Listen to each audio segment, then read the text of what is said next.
Les amis, bonjour à tous, j'espère que vous allez bien.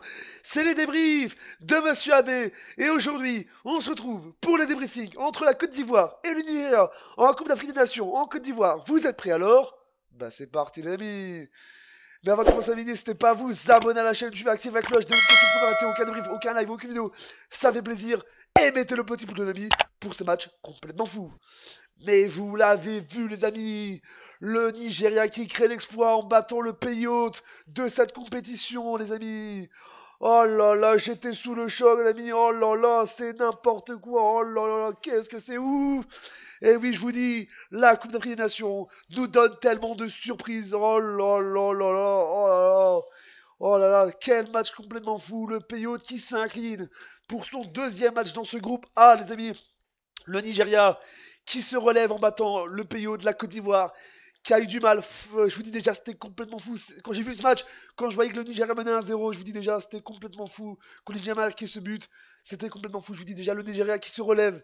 Je vous dis, c'est complètement fou. Je vous dis déjà, on va faire les statistiques de ce match parce que je vous dis, là, c'est complètement fou. Je vous dis, dans ce groupe-là, ce groupe A, je vous dis déjà, peut être relevé à 100%, je vous dis déjà. Avec donc le seul but de ce match de Nigeria de Ekong à la 55e minute de jeu sur penalty, ami. Excusez-moi. Donc ouais, c'était complètement fou. Je vous dis déjà quel match complètement fou. But de Ekong à la 55e minute de jeu sur penalty. Les statistiques de match avec donc 14 tirs pour la Côte d'Ivoire, 11 pour le Nigeria, 3 tirs cadrés pour la Côte d'Ivoire, 1 pour le Nigeria, 64% de possession pour le Côte d'Ivoire, 36 pour le Nigeria, 0 carton jaune pour la Côte d'Ivoire, 1 pour le Nigeria, 0-0 carton rouge et enfin 3 hors-jeu pour la Côte d'Ivoire et 1 pour le Nigeria et enfin 5 corners pour la Côte d'Ivoire et 6 pour le Nigeria. Mais je vous dis, c'est complètement fou, je vous dis, la Côte d'Ivoire qui chute dès son deuxième match, en plus en pays hôte, parce que je vais pas mentir, c'est vrai que quand tu joues une compétition chez toi dans ton pays, je vous dis déjà, c'est vrai que c'est très stressant. En plus, t'es à Abidjan, en plus dans le stadium olympique d'Abidjan, je vous dis, c'était complètement fou, je vous dis déjà.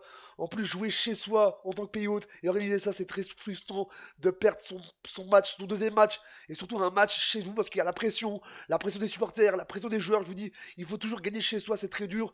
Et là, c'est vrai que la Côte d'Ivoire a perdu ses moyens après ce but sur penalty de Ekong à la 55e minute de jeu sur penalty. C'était complètement fou, je vous dis déjà. Et au classement, je vous dis, le classement est complètement fou après la 4-2, le 4-2 de la Guinée équatoriale. Je vous dis déjà, actuellement en classement, nous avons la Guinée équatoriale avec 4 points ex aequo avec le Nigeria, deuxième ami.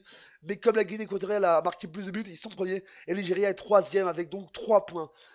Et dernier, Guinée-Bissau. Je vous dis, c'est complètement vous parce que je vous dis, le dernier match sera complètement vous parce que je vous dis, le prochain match de la Côte d'Ivoire, c'est contre la Guinée équatoriale. Je vous dis, ça va être complètement fou. Je vous dis, le Nigeria qui crée l'exploit et qui surprend le pays hôte en général avec un match complètement fou. Le Nigeria qui poussait offensivement, défensivement. Je vous dis, le Nigeria était là. Mais la Côte d'Ivoire qui a fait des petites erreurs, mais qui montait en général. La Côte d'Ivoire qui poussait, qui poussait. Dans ce match, il y avait des confrontations, je vous dis déjà, des coups francs, des corners, tout ça en général, tellement c'était fou. Je sais que vous allez dire que la possession, il y avait 65% de possession pour la Côte d'Ivoire. La Côte d'Ivoire était plus là, plus ça pour pousser. Mais je vous dis, c'était complètement fou. La Côte d'Ivoire, je vous dis, l'équipe, la Fofana, le joueur de la Côte d'Ivoire, il a poussé, il a poussé, il a poussé. Fofana, je vous dis, il a eu du mal. Et je vous dis, le gardien même, Fofana, l'ami. Fofana, le gardien de la Côte d'Ivoire aussi, il a poussé. Et Kessie, l'ami, Kessie, le joueur là.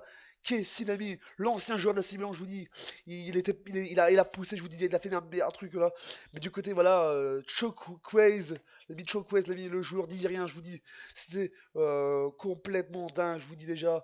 Je vous dis, c'était complètement fou. En plus, c'est un joueur de la Milan en plus, Chuck Weiss, l'ami, il joue à la Milan, donc voilà, il a fait une belle performance, je vous dis, dans ce match. Mais je vous dis, c'était complètement fou. Le Nigeria qui surprend le pays hôte, c'était complètement fou. Et j'espère qu'il y aura des surprises. Et encore bonne chance pour, bon courage et bonne chance pour la Côte d'Ivoire, pour le prochain match et pour pourquoi pas se qualifier pour le prochain tour. Et au Nigeria pour sa performance. Voilà, ça va, j'espère qu'elle vous a plu. N'hésitez pas à vous abonner, activer la cloche des notifications. Mettez le petit pouce bleu. Dites-moi dans les commentaires ce que vous avez pensé de ce match ivoirien ou nigérien. Voilà, dites-moi dans les commentaires. C'est complètement fou. Cette Coupe d'Afrique des Nations me surprendra toujours. On se dit à bientôt pour le prochain vidéo. C'était les débriefs de Monsieur Abbé pour dire double chat de bas. Vive la coupe